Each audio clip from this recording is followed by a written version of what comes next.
ওই রিশা, কি করছো? আর ওই ব্যালকনির দরজাটা খুলে রেখেছো কেন? হ্যাঁ, কি করছো? তাকাও আমার দিকে। যাও যাও, ব্যালকনির দরজা বন্ধ করে দিয়ে আসো, যাও।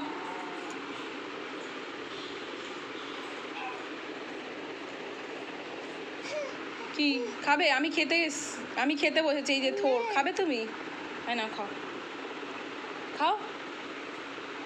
পালিয়ে যাচ্ছে রে। কোথায় যাচ্ছ? ও আবার রোদ্দুর ধরতে যাচ্ছে মাঝে মাঝে। ব্যালকনিতে যেতে নেই কিন্তু, ব্যালকনিতে জুজু আছে, জুজু আছে।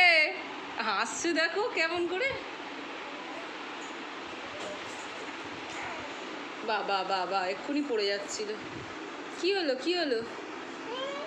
হ্যাঁ, এটা কি নাচ?